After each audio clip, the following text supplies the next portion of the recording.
بسم اللہ الرحمن الرحیم والصلاة والسلام علی رسولہ الکریم وعلی آلہ وصحبہ اجمعین۔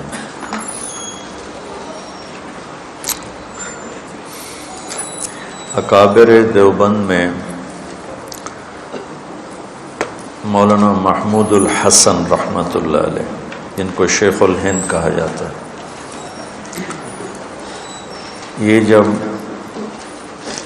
تحریک ریشمی رومال ناکام ہو گئی، اس میں مولانا عزیر گل رحمۃ اللہ علیہ، مولانا حسین احمد مدنی رحمۃ اللہ علیہ اور شیخ الہند، یہ مالٹا میں کوئی 3 برس قید رہے۔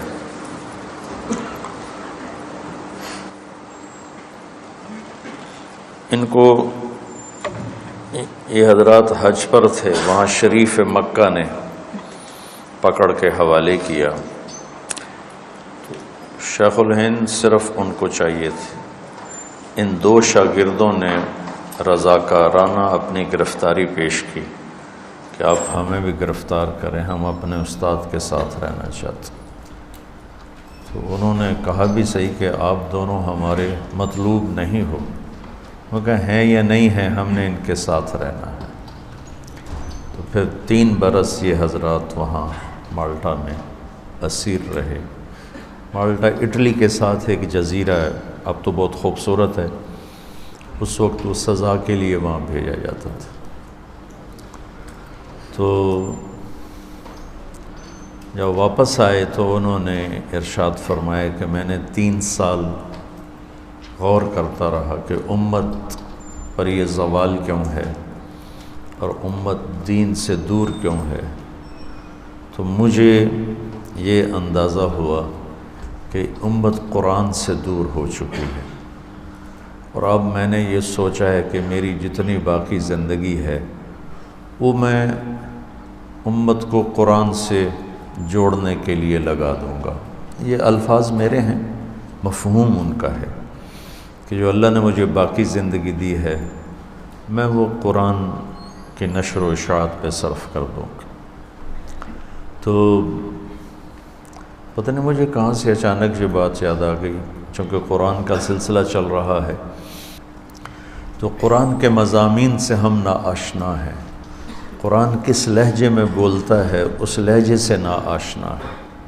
پھر قرآن کا حسن کیا ہے جس نے عرب کہ پتھر دلوں کو پگھلا دیا، ہم اس سے ناآشنا ہیں۔ حالانکہ عربی پڑھنے کا مطلب تو یہ تھا کہ ہم صرف ترجمہ تک نہ پہنچتے بلکہ حسن قرآن اس تک پہنچتے۔ حضرت عمر کو پہلا جو جھٹکا لگا اسلام کا وہ بہن کا واقعہ بات کا ہے۔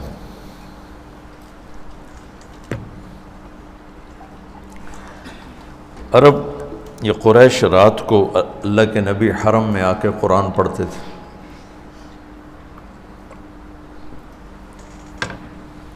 دائیں بائیں چھپ چھپا کے قریش آپ کا قرآن سنتے تھے، چونکہ ولید بن المغیرہ جیسے نے کہا تھا ان فیہ لحلاوہ وان علیہ لطلاوہ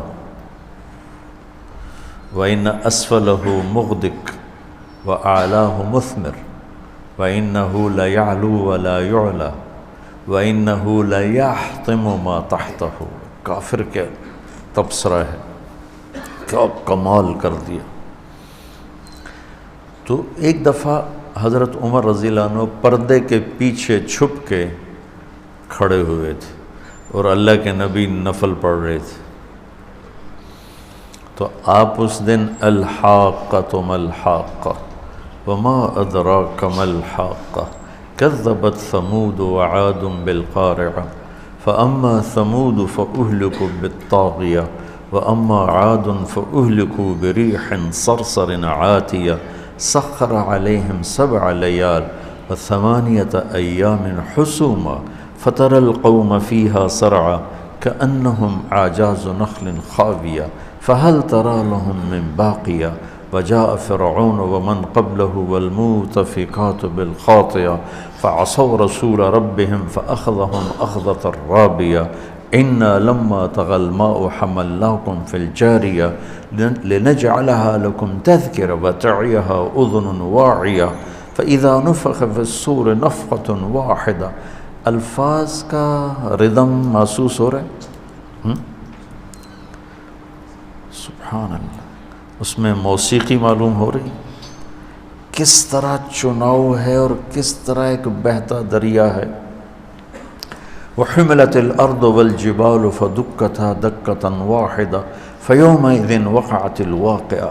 حضرت عمر رضی اللہ عنہ مست ہوتے جا رہے ہیں، مست ہوتے جا رہے ہیں. وانشقت السماء فهي يومئذ واهية والملك على أرجائها ويحمل عرش ربك فوقهم يومئذ ثمانية يومئذ تعرضون لا تخفى منكم خافية فأما من أوتي كتابه بيمينه فيقول هاؤم اقرءوا كتابي إني ظننت أني ملاق حسابي فهو في عيشة راضية في جنة عالية قطوفها دانية كلوا واشربوا هنيئا بما أسلفتم في الأيام الخالية وأما من أوتي كتابه بشماله فيقول يا ليتني لم أوت كتابي ولم أدر ما حسابي يا ليتها كانت القاضية ما أغنى عني مالية هلك عني سلطانية خذوه فغلوه ثم الجحيم صلوه ثم في سلسلة ذرعها 70 ذراعا فاسلكوه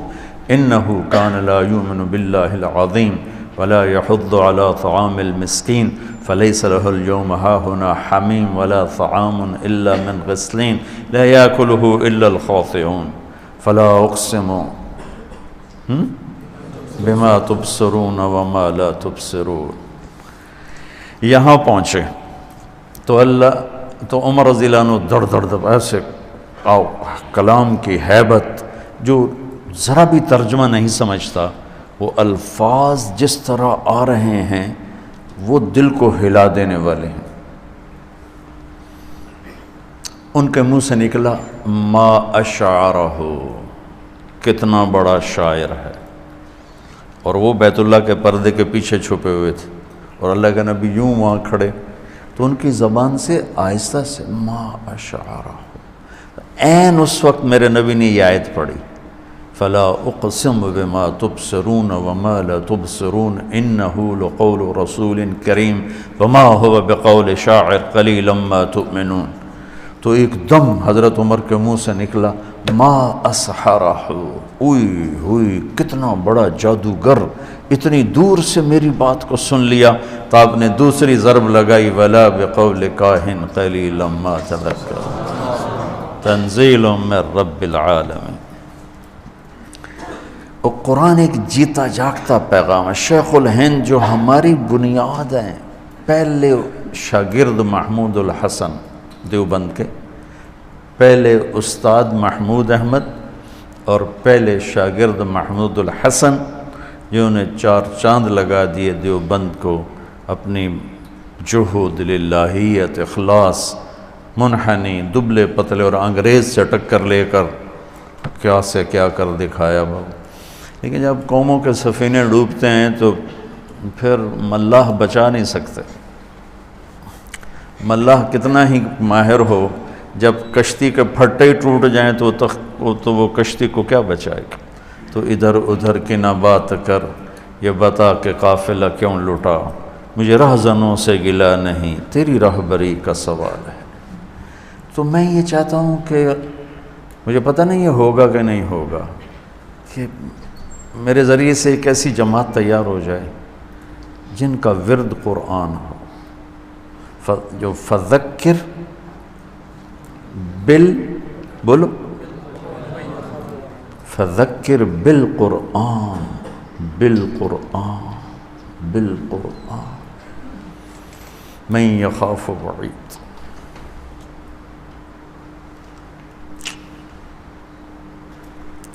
کیا کریں؟ میں اس سوچ میں ہوں کہ قرآن جیسے صحابہ کا ایمان بڑھا، وَإِذَا تُلِيَتْ عَلَيْهِمْ آيَاتُهُ زَادَتْهُمْ ایمانا، ایسے ہمارا بھی ایمان بڑھے. قرآن سنے تو ہمارے رونگٹے کھڑے ہوں، تقشعر منہ جلود الذین یخشون ربہم ثم تلین جلودہم وقلوبہم الی ذکر اللہ۔ ہمارے ساتھ ایسا کیوں نہیں ہوتا؟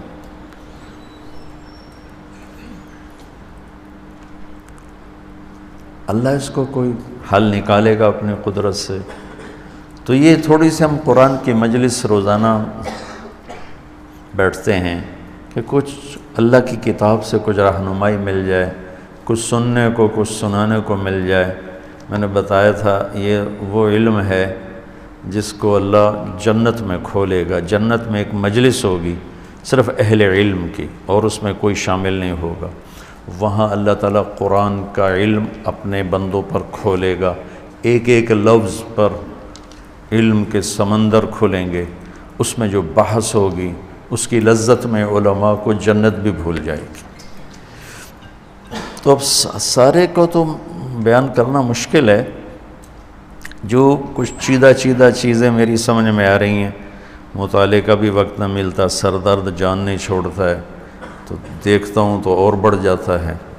لیکن یہ دوسرے پارے کے شروع میں ایک جملہ ہے وَكَذَلِكَ جَعَلْنَاكُمْ أُمَّةً وَسَطًا، یہ میں بیان کرنا چاہوں گا۔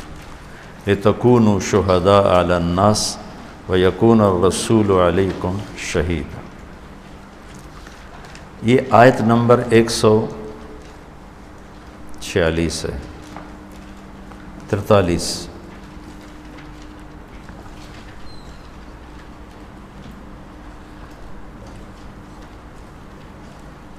143 نمبر آیت۔ امتاً وسطا، درمیان والی امت، وسط درمیان، لیکن ترجمہ کرتے ہیں اعتدال والی امت۔ لیکن قرآن کا ایک معجزہ جو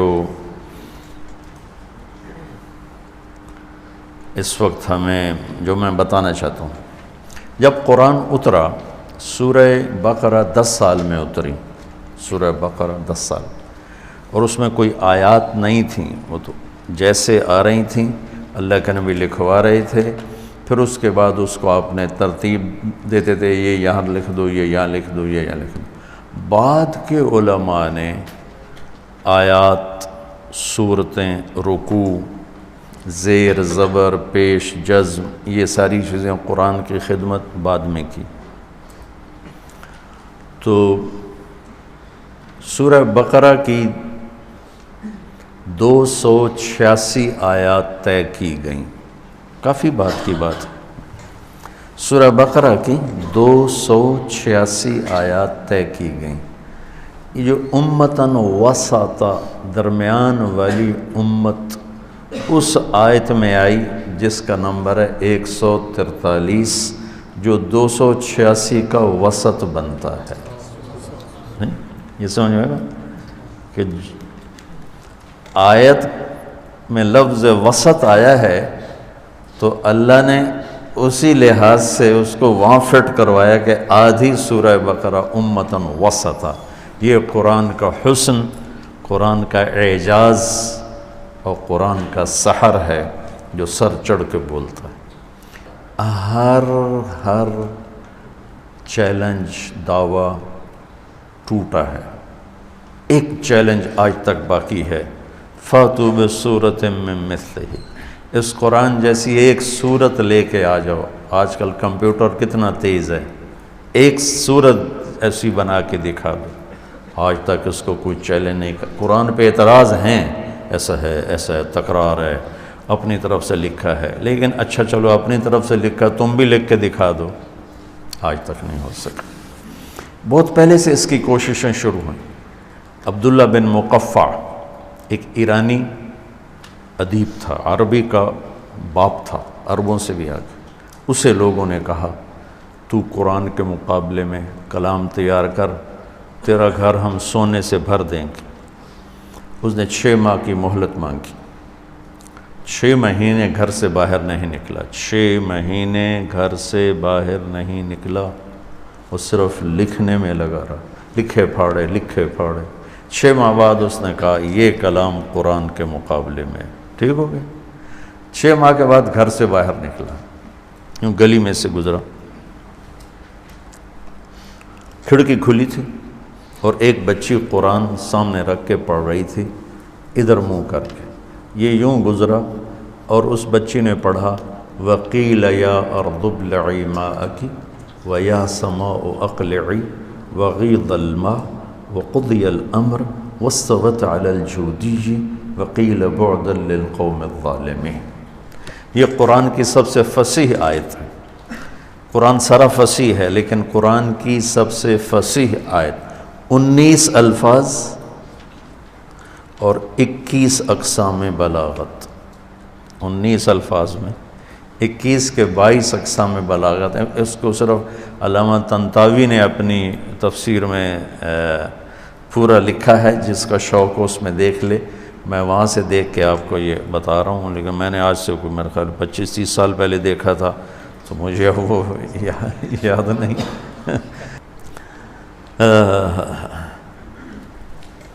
تو وہ کہنے لگا یا اسفا ویلک یا ابن المقفع، تیرا ستیاناس و ابن مقفع، وہ تیرے 6 مہینے کے کلام کو تو یہ ایک جملہ کھا گیا. یہ ایک آیت ہے نا، ایک جملہ کھا گیا. وہ تو سمجھتا تھا نا. واپس گیا اپنے کلام کو پھاڑ کے کلمہ پڑھ کے مسلمان ہو گیا.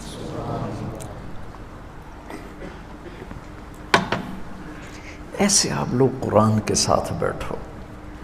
ہم نے قرآن سے لینا ہے، حدیث پاک سے لینا ہے. فقہ تو اس کا قانون ہے، وہ تو آخری درجے کی چیز ہے. فقہ کی عبارت اس وقت تک دلیل نہیں جب تک اس کے پیچھے قرآن اور حدیث نہ ہو. فقہی عبارت اس وقت حجت بنتی ہے جب اس کے پیچھے کوئی قرآن کی آیت ہو یا حدیث پاک ہو یا کم از کم قول صحابی ہو، ورنہ تو وہ اس کی کوئی حیثیت ہی کوئی. تو خیر اللہ کہہ رہا ہے ہم نے تمہیں امت وسط بنایا، اعتدال والی امت. یہ عام ترجمہ ہے. میں اس کا ترجمہ کیا کرتا ہوں ہم نے تمہیں امت واسطہ بنایا، چونکہ اس میں واسطہ کے لفظ کی بھی گنجائش ہے اور یہ میرا اجتہاد نہیں ہے. یہ ابن جریر طبری نے اس کا یہ ترجمہ کیا ہے. میں نے جبوتی کے اجتماع میں عربی میں بیان کرتے ہوئے کہا کہ ہم امت وسطہ بمعنی واسطہ ہیں. کیا معنی واسطہ کا؟ کہ جیسے پہلے انبیاء اور ہمارے نبی اللہ اور بندوں کے درمیان واسطہ تھے اور لوگوں کو اللہ سے ملاتے تھے. جیسے اس موبائل کے ذریعے سے بہت سے لوگوں ہم سے جڑ گئے ہیں تو یہ ہمارے درمیان واسطہ ہے. تو یہ تو انبیاء پہلے بندوں اور اللہ کے درمیان واسطہ، اللہ سے جوڑتے، اللہ سے ملاتے. قال یا قوم اعبدوا اللہ ما لکم من الہ غیر وَإِلَىٰ هُودَ أَخَاهُمْ صَالِحًا قَالَ يَا قَوْمِ اعْبُدُوا اللَّهَ مَا لَكُم مِّنْ إِلَٰهٍ غَيْرُهُ وَإِلَىٰ ثَمُودَ أَخَاهُمْ صَالِحًا قَالَ يَا قَوْمِ اعْبُدُوا اللَّهَ مَا لَكُم مِّنْ إِلَٰهٍ غَيْرُهُ. کہ ہر نبی اللہ سے ملاتا تھا.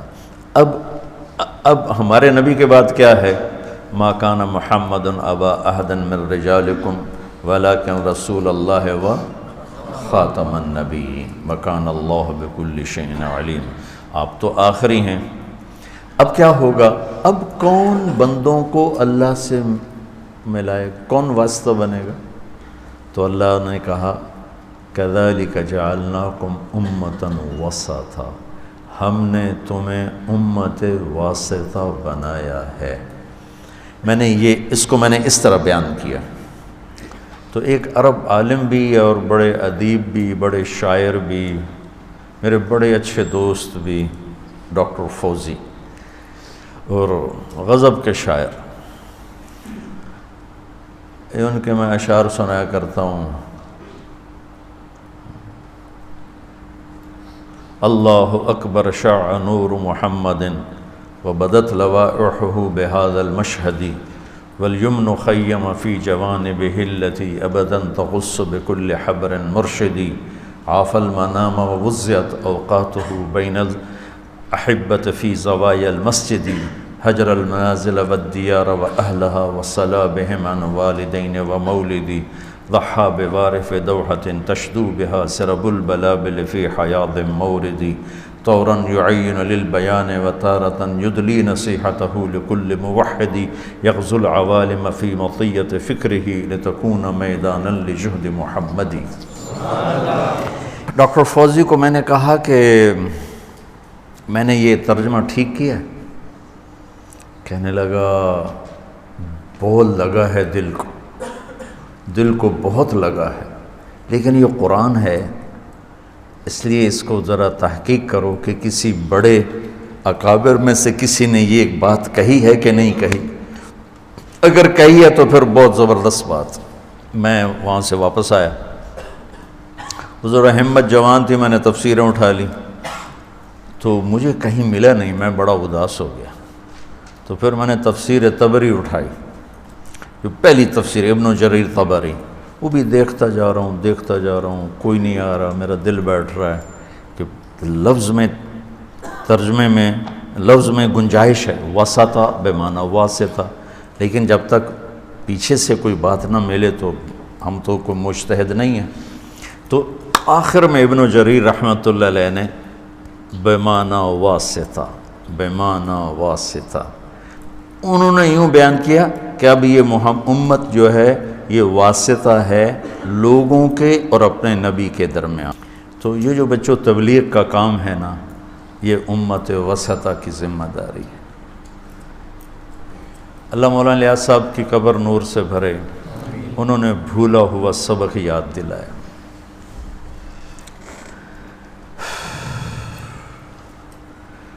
امت بھولی گئی تھی کہ اللہ کا پیغام سنانا بھی ہمارے ذمے ہے۔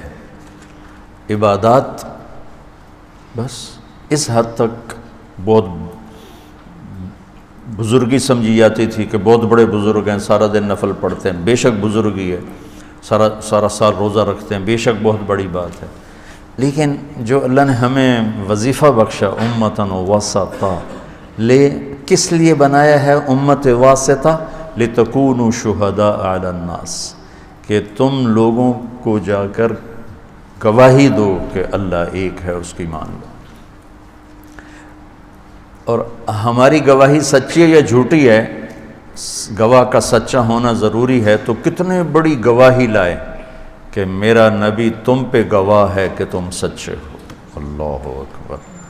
ہماری صداقت پر ہمارے نبی کو گواہ بنا کے پیش کیا جا رہا ہے۔ وَيَكُونَ الرَّسُولُ عَلَيْكُمْ شَهِيدًا، وہ ہمارے اوپر گواہ ہیں کہ ہم سچ کہہ رہے ہیں۔ تو بچوں، میں یہ نہیں چاہتا ہوں کہ تم میرے پریشر میں تبلیغ میں جاؤ، میں یہ چاہتا ہوں کہ تم قرآن و سنت کو سمجھ کے اس کام میں جاؤ۔ اللہ تعالیٰ مولانا الیاس صاحب کے درجے بلند فرمائے، کتنا خوبصورت انہوں نے